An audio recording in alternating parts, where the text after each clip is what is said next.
बहनों भाइयों नमस्कार, जय माता की। गंदगी दिल की हो या घर की, हमेशा साफ करते रहना चाहिए, क्योंकि ये आपको बीमार कर सकती है, आपको पतन के मार्ग पर ले जा सकती है। दिल भर के जियो, लेकिन दिल में कुछ भर के मत जियो। मैं हूं पंडित दिनेश नारायण पांडे और आप देख रहे हैं अपना लोकप्रिय चैनल गृहवाणी। आप सभी का हार्दिक अभिनंदन करता हूं, स्वागत करता हूं, आभार व्यक्त करता हूं कि अपना कीमती समय निकाल करके मेरे वीडियो को आप देख रहे हैं। इस वीडियो में चर्चा है गुरु के गोचर की 2025 में, और राशि है सिंह। सिंह राशि वालों को गुरु गोचर 2025 के कैसे परिणाम मिलेंगे, आप ये वीडियो क्यों देखें। देखिए, नैसर्गिक कुंडली में देवगुरु बृहस्पति द्वितीय भाव का कारक है, यानी आपके बैंक बैलेंस का, आपके पारिवारिक सुख का कारक है, आपकी तरक्की का पंचम भाव का कारक है, आपके संतानों की तरक्की का कारक है, आपके धर्म का कारक है, आपकी मेहनत के मिलने वाले परिणामों का कारक है, आपकी महत्वाकांक्षाओं का कारक है और उनकी पूर्ति का भी कारक है। तो देवगुरु बृहस्पति आपके लिए बड़ा महत्वपूर्ण ग्रह होता है, इसीलिए इसको जीव की संज्ञा दी गई। ये आपका ही एक रूप है, आपके शरीर की बायोकेमिस्ट्री है। अब देवगुरु बृहस्पति को हल्के से मत लीजिएगा। देवगुरु बृहस्पति 2025 में सिंह राशि वालों को कैसे रिजल्ट देंगे, इसी वीडियो में चर्चा होगी। उनकी गोचरीय व्यवस्थाओं की, आपकी राशि की चर्चा होगी, और साथ में आपकी राशि भले ही सिंह हो, लेकिन लग्न तो कोई भी हो सकती है, मेष से लेकर के मीन तक।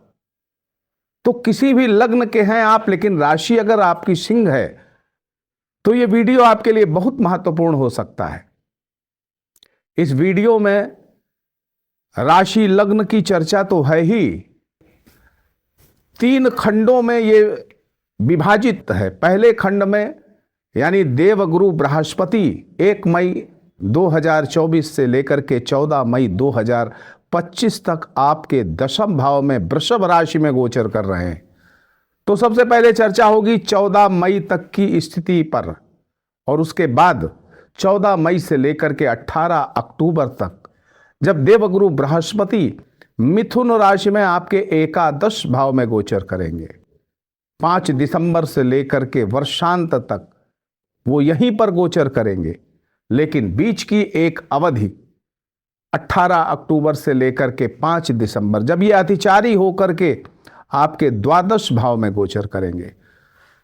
तो देवगुरु बृहस्पति इस वर्ष में 3 राशियों को पर गोचर करेंगे, और क्या परिणाम मिलेगा आपको, आपके लग्न के आधार पर, आपकी राशि के आधार पर। तो वीडियो महत्वपूर्ण रहने वाला है। आइए शुरू करते हैं वीडियो को। सबसे पहले 14 मई तक की स्थितियों पर चर्चा होगी, और उससे पहले गोचरीय व्यवस्था आप देख लीजिए, समझ लीजिए। 14 मई तक वृषभ राशि में आपके दशम भाव में देवगुरु बृहस्पति गोचर करेंगे। 14 मई से 18 अक्टूबर, 5 दिसंबर से वर्षांत तक आपके एकादश भाव में गोचर करेंगे। 18 अक्टूबर से 5 दिसंबर के बीच में ये कर्क राशि में आपके द्वादश भाव में गोचर करेंगे।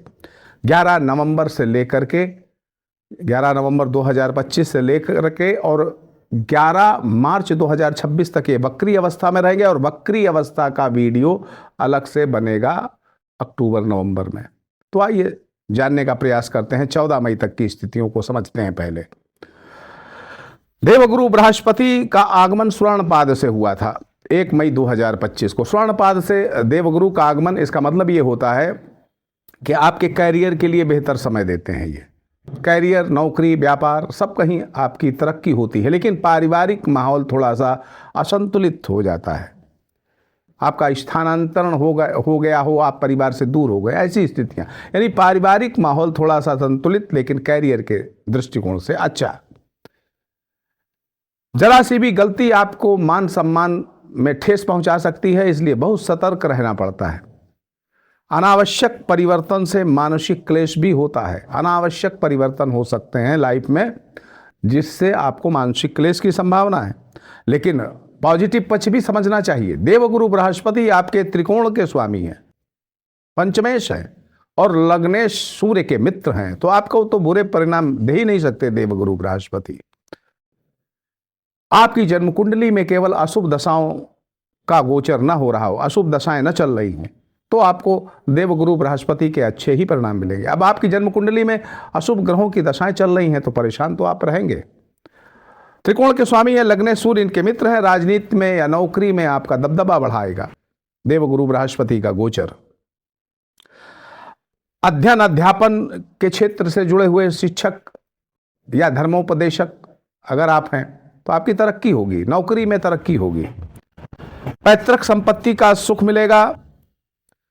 देवगुरु बृहस्पति की जो पंचम दृष्टि दशम भाव से बैठ करके वो आपके धन भाव पर, बैंक बैलेंस के भाव पर, आपके पारिवारिक सुख पर, तो यहां पर पंचम भाव, पंचम दृष्टि आपकी आर्थिक तरक्की का संकेत देती है, वहीं पारिवारिक सुख शांति का भी संदेश देती है। चतुर्थ भाव पर मित्र दृष्टि दूसरी, भूमि भवन वाहन के सुख में वृद्धि। आप मकान खरीद सकते हैं, मकान बना सकते हैं, पुनर्निर्माण कर सकते हैं, आप वाहन खरीद सकते हैं। देवगुरु बृहस्पति की जो मित्र दृष्टि है इस तरीके का आपको लाभ दे सकती है। और इनकी जो तीसरी दृष्टि है वो छठे घर में है, नीच दृष्टि है वहां पर। मतलब क्या है इसका? मतलब ये है कि आप रोग ऋण शत्रुओं से जीत सकते हैं, उनको पराजित कर सकते हैं और आप काफी सफल हो सकते हैं देवगुरु बृहस्पति के इन तीनों दृष्टियों से। अब आपकी लग्न के आधार पर बता दूं, देखिए राशि आपकी सिंह है मान गए, लेकिन लग्न तो कोई भी हो सकती है। तो मेष लग्न है, आप मान लीजिए आपकी मेष लग्न है, तो क्या मिलेगा आपको? आपका धन बढ़ेगा, उच्च शिक्षा के व्यवधान खत्म होंगे, उच्च शिक्षा प्राप्त कर सकते हैं, डिग्री प्राप्त कर सकते हैं, विवाह हो सकता है, ससुराल पक्ष से लाभ हो सकता है आपको, शत्रु आपके समाप्त हो जाएंगे, राजनीति में आपको उच्च पद मिल सकता है, पिता की संपत्ति प्राप्त हो सकती है। वृषभ लग्न है आपकी और सिंह राशि है, तो गंभीरता आपके अंदर बढ़ेगी, विश्वसनीयता बढ़ेगी, उच्च शिक्षा प्राप्त होगी, उसके व्यवधान समाप्त होंगे, कुटुंब परिवार का नाम रोशन करने की दिशा में कुछ आपके द्वारा काम हो सकते हैं, उत्तम संतान का सुख मिल सकता है, जीवन साथी का भी सुख मिल सकता है, यानी विवाह संभव है, पिता की तरक्की होगी, आपकी तो तरक्की होगी, पिता की भी तरक्की होगी। आपकी मिथुन लग्न है तो गृहस्थ सुख में थोड़ी बाधाएं आप महसूस करेंगे, मिथुन लग्न में गृहस्थ सुख में बाधाएं महसूस करेंगे। सामाजिक राजनीतिक सहयोग आपको नहीं मिल पाएगा आपके अनुरूप, यानी मिथुन राशि वालों के लिए थोड़ा सा कम, मिथुन लग्न वालों के लिए थोड़ा सा कम अच्छा है। उच्चतम आध्यात्मिक ज्ञान प्राप्त कर सकते हैं, तंत्र सिद्धि मिल सकती है अगर आप तंत्र मंत्र के साधक हैं। शत्रु का प्रकोप होगा, भौतिक सुख साधनों के लिए आपको कठिन परिश्रम करना पड़ सकता है, यानी सिंह राशि है और मिथुन लग्न है तो आपको थोड़ा सा कम अच्छे परिणाम मिलेंगे। कर्क लग्न है तो धंधे और व्यापार में उन्नति होगी आपकी, ऋण रोग शत्रु आपका कुछ बिगाड़ नहीं पाएंगे, पिता आपके प्रतिष्ठित होंगे, यानी पिता का भी सम्मान होगा, आपका भी सम्मान होगा, आपकी उच्चतम प्रतिष्ठा प्राप्त होगी, आपको संपत्ति प्राप्त होगी, छोटे भाई बहनों से आपके अच्छे संबंध बनेंगे, संतान सुख मिलेगा, वैवाहिक सुख अच्छा मिलेगा और विवाह की भी संभावनाएं बनेंगी। तो कर्क लग्न वालों के लिए भी और सिंह राशि वालों के लिए अच्छा ये गोचर है। सिंह लग्न के लिए भौतिक सुख प्राप्त होंगे, शत्रुनाश होंगे, सर्वांगीण तरक्की होगी, उच्च पद प्रतिष्ठा की प्राप्ति होगी। कन्या लग्न है आपकी तो राजनीति, कोर्ट कचहरी और समाज में आपका दबदबा बढ़ेगा, हर प्रयास में सफलता मिलेगी, भाई बंधु मित्र रिश्तेदार और संतान से श्रेष्ठ सुख मिलेगा। तुला लग्न है आपकी तो राजदंड की संभावना है, तुला लग्न वालों के लिए थोड़ा सा सतर्कता जरूरी है। तुला लग्न और सिंह राशि, राजदंड की संभावना है, स्वजाति से बैर हो सकता है, अपनों से बैर हो सकता है, परिजनों से बैर हो सकता है, भूमि जमीन जायदाद प्रतिष्ठा नौकरी मिल सकती है, पर मेहनत ज़्यादा करनी पड़ सकती है। सभी सुख मिलेंगे लेकिन मेहनत से मिलेंगे। वृश्चिक लग्न है तो गृहस्थ सुख आपका अच्छा रहने वाला है, संतान सुख अच्छा रहने वाला है, जनसंपर्क आपका अच्छा रहेगा, लोकप्रियता आपकी बढ़ेगी, दूसरों से सम्मान की अभिलाषा भी आपकी बढ़ेगी। धनु लग्न सिंह राशि, भौतिक सुख की प्राप्ति होगी, कुछ कठिनाइयां झेलनी पड़ेंगी, कुछ संघर्ष भी आपको झेलने पड़ सकते हैं। मकान वाहन से जुड़ी कुछ परेशानियां आपके सामने आ सकती हैं। धंधा व्यापार ठीक लेकिन खर्च ज़्यादा रहेगा, आय से ज़्यादा खर्च होगा, पेट विकार में या मूत्र विकार की संभावना होती है। मकर लग्न की बात करें तो पिता और बड़े भाई का सुख प्राप्त होगा, उच्च शिक्षा प्राप्ति होगी, उच्च पद प्रतिष्ठा प्राप्त होगी। 14 मई तक की स्थितियों की चर्चा हो रही है अभी। स्वविवेक और बुद्धिबल आपका बढ़ेगा। कुंभ लग्न है तो मकान वाहन सुख अच्छा, धंधा रोजगार अच्छा, व्यापार अच्छा, शिक्षा अच्छी, गुप्त धन की प्राप्ति संभव, घर में मांगलिक कार्य संभव। और मीन लग्न है तो संतान सुख उत्तम रहेगा, गृहस्थ सुख अच्छा रहेगा, पिता का पूर्ण सहयोग मिलेगा, पिता की संपत्ति प्राप्त होने में कुछ दिक्कत महसूस होगी। मित्र परिवार और बड़े भाई से संबंधों में मधुरता रहेगी, जनसंपर्क बढ़ेगा, राजनीतिक पद बढ़ेगा। ये 14 मई तक की स्थितियां हैं सिंह राशि और मेष से लेकर के मीन लग्न तक की स्थिति। अब 14 मई से 18 अक्टूबर और 5 दिसंबर से वर्षांत तक की स्थिति को अगर समझे, जब आपके मिथुन राशि में एकादश भाव में देवगुरु बृहस्पति का गोचर होगा। अब इस अवधि में आपकी चंद्र राशि लग्न से एकादश भाव में गोचर करेंगे लौहपात से। अब देखिए, लौहपात से गोचर अच्छे परिणाम नहीं देता, यानी आपके वैसे एकादश भाव में गोचर अच्छा माना जाता है, लेकिन यहां पर अच्छे परिणामों में कमी आएगी, क्योंकि लौहपात से देवगुरु बृहस्पति का गोचर हो रहा है, तो थोड़ा सा शुभ फलों में कमी आएगी। व्यापार में लाभांश कुछ कम हो सकता है। इन्वेस्टमेंट करने की भावना पैदा होगी, आप शेयर आदि में इन्वेस्टमेंट करने का मूड बनाएंगे, लेकिन बहुत सतर्कता जरूरी है। किसी अच्छे एक्सपर्ट की सलाह से ही ऐसा करिए, वरना नुकसान भी हो सकता है आपको।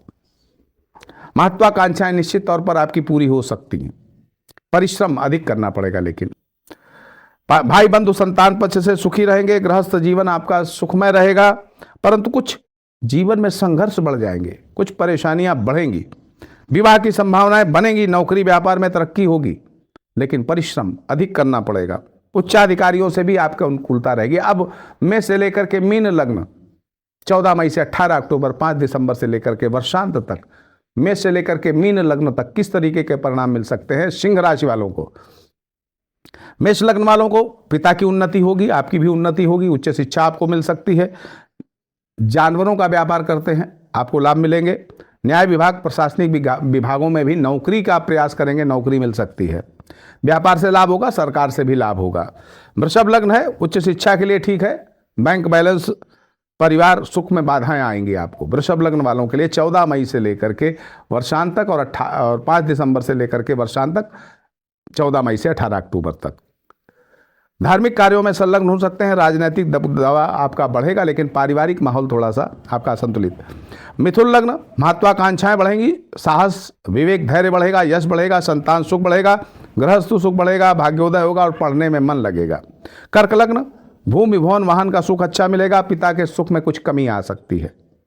जीवन में संघर्ष बढ़ेंगे, ऋण रोग शत्रुओं से परेशानी, संतान की चिंता से परेशान हो सकते हैं। कर्क लग्न और सिंह राशि वाले, सिंह लग्न वालों के लिए पारिवारिक सुख, गृहस्थ सुख अच्छा है, उच्च शिक्षा प्राप्त होगी, बौद्धिक क्षमता बढ़ेगी। कन्या लग्न, राजनीति में रुचि आएगी, सफलता मिलेगी, माता पिता पत्नी संतान जीवन साथी का सुख अच्छा मिलेगा, धनी सुखी, शत्रु पर विजय प्राप्त करेंगे, ऋणों पर विजय प्राप्त करेंगे। तुला लग्न की बात करें, तुला लग्न में बौद्धिक स्तर ऊंचा उठेगा, कोई पद प्रभार आपको प्राप्त हो सकता है, सामाजिक प्रतिष्ठा आपकी बढ़ेगी, लेखन प्रकाशन के क्षेत्र में आप अच्छी तरक्की कर सकते हैं, पराक्रम बढ़ेगा, उन्नति होगी आपकी। वृश्चिक लग्न है तो सामाजिक मान सम्मान बढ़ेगा, पद प्रतिष्ठा बढ़ेगी, धन की कमी होगी। वृश्चिक लग्न वालों को धन की कमी महसूस होगी, धन और संतान की तरक्की के लिए मेहनत अधिक करनी पड़ सकती है। धनु लग्न, व्यक्तित्व आपका आकर्षक, धनु लग्न में व्यक्तित्व आपका आकर्षक बढ़ेगा, हर कार्य में सफलता मिलेगी, व्यापार में लाभ होगा, स्वास्थ्य और पराक्रम आपका अच्छा रहेगा। मकर लग्न, जीवन के समस्त ऐश्वर्य सुख आपको प्राप्त होंगे, मित्र संबंधियों से पीड़ा मिल सकती है, ऋण रोग शत्रुओं से भी परेशानी हो सकती है मकर लग्न वालों को। कुंभ लग्न वालों के लिए पिता की और आपकी प्रतिष्ठा में वृद्धि होगी, व्यक्तित्व आशावादी बनेगा, परिश्रम से हर कार्य में सफलता मिलेगी। और मीन लग्न वालों के लिए व्यापार में अच्छी तरक्की के योग हैं, शुभ कार्यों में खर्च करेंगे, पैतृक संपत्ति मिलेगी, रोग ऋण शत्रुओं से जीत जाएंगे। अब आ जाइए 18 अक्टूबर से 5 दिसंबर, जब आपके द्वादश भाव में देवगुरु बृहस्पति गोचर करेंगे, तो यहां पर कर्क राशि उच्च राशि में देवगुरु बृहस्पति द्वादश भाव में गोचर अच्छा नहीं माना जाता है। स्वास्थ्य में कुछ कमजोरी, कुछ पारिवारिक समस्याएं, आपके सहयोगियों से कुछ बिगाड़, ऐसी स्थितियां बन सकती हैं, आपके खर्चे काफ़ी बढ़ सकते हैं। एक विपरीत राजयोग का भी इस अवधि में एक लाभ आपको मिल सकता है, यानी आवश्यकता अनुसार धन की आपकी जरूरत पूरी होती रहेगी, जरूरतें पूरी होती रहेंगी। ऋण रोग शत्रुओं से आपको छुटकारा मिलेगा। भूमि भवन वाहन का सुख भी आपको मिल सकता है, लेकिन धोखे के प्रति सतर्क रहना है। यानी 18 अक्टूबर से 5 दिसंबर के प्रति आपके समय में आपको धोखे के प्रति सतर्क रहना है। मेष लग्न वालों के लिए आकस्मिक धन मिलेगा, माता पिता का पूर्ण सुख मिलेगा, नौकरी मिलने की संभावना है, खर्च ज्यादा रहेगा। वृषभ लग्न वालों के लिए जीवन साथी बड़े भाई का पूर्ण सुख, सौभाग्य सुख मिलेगा। आपकी अनेकों कामनाएं पूरी हो सकती हैं। आर्थिक सामाजिक व्यावसायिक उन्नति होगी, भाई बहनों की भी उन्नति होगी। मिथुन लग्न, आय का स्रोत थोड़ा सा धीमा रहेगा, वाणी में गंभीरता आएगी, ऋण रोग शत्रुओं का दमन होगा। कर्क लग्न, उच्च शिक्षा अच्छी मिलेगी, बुजुर्गों का आशीर्वाद मिलेगा, बुजुर्गों से संपत्ति प्राप्त होगी, संतानों की भी तरक्की के योग हैं। शिक्षा के प्रति आपका झुकाव बढ़ेगा, मन लगेगा। सिंह लग्न, आपको परिश्रम अधिक करना पड़ेगा, खर्चा भी ज़्यादा करना पड़ेगा, भौतिक सुख प्राप्त होंगे। लेकिन कन्या लग्न, अंतर्राष्ट्रीय ख्याति प्राप्त हो सकती है, यानी काफ़ी अच्छी आपको यश कीर्ति मिल सकती है, भवन वाहन का सुख मिल सकता है, संतानों की तरक्की बढ़ेगी, आपकी मित्रता का स्तर भी बढ़ जाएगा, मित्रता का सर्किल भी बढ़ेगा। तुला लग्न वालों के लिए राजा तुल्य ऐश्वर्य का सुख भोग मिलेगा, उत्तम भवन नौकर वाहन आदि का सुख प्राप्त हो सकता है, सामाजिक प्रतिष्ठा बढ़ेगी, शत्रु नाश होगा और विदेश की संभावना है, विदेश जाने की संभावना है। वृश्चिक लग्न वालों के लिए धन घर जमीन जायदाद माता पिता परिवार का पूर्ण सुख मिलेगा। व्यापार में या नौकरी के द्वारा आपको आत्मनिर्भरता मिल सकती है, लोकप्रियता मिल सकती है। वृश्चिक लग्न सिंह राशि वालों को। धनु लग्न वालों के लिए भौतिक सुख प्राप्त करने में संघर्ष बहुत करने पड़ सकते हैं। उत्तम भवन का सुख मिल सकता है, लेकिन खर्चा काफ़ी अच्छे आपके बढ़ सकते हैं। विद्या के लिए विद्यार्थियों के लिए अच्छा है, वाहन आदि के प्रयोग में सावधानी रखिएगा। मकर लग्न, गृहस्थ जीवन अशांत रहेगा। मकर लग्न वालों के लिए 18 अक्टूबर से 5 दिसंबर का समय सिंह राशि वालों के लिए अच्छा नहीं है। गृहस्थ जीवन अशांत, गुप्त शत्रु आपको परेशान करेंगे, व्यापार में लेकिन लाभ होगा। कुंभ लग्न वालों के लिए व्यापार में ठीक है, शत्रु धन भी प्राप्त हो सकता है, आपकी डूबी रकम भी आपको मिल सकती है। मीन लग्न वालों का भाग्योदय हो जाएगा, पिता का भी भाग्योदय हो जाएगा, धार्मिक यात्राएं संभव हैं इस अवधि में और पुरुषार्थ आपका पूरी तरह से फलित होगा। तो ये टोटल गुरु का गोचर 2025 में विभिन्न लग्नों के आधार पर 14 मई तक, 14 मई से 18 अक्टूबर, 5 दिसंबर से वर्षांत और 18 अक्टूबर से 5 दिसंबर के बीच में आपको कैसा लगा कमेंट करके बताइएगा। आप सुखी रहें, समृद्ध रहें, इसी मंगल भाई कामना के साथ मैं पंडित दिनेश नारायण पांडे आपसे विदा लेता हूं। प्रेम से बोलिए जय माता की।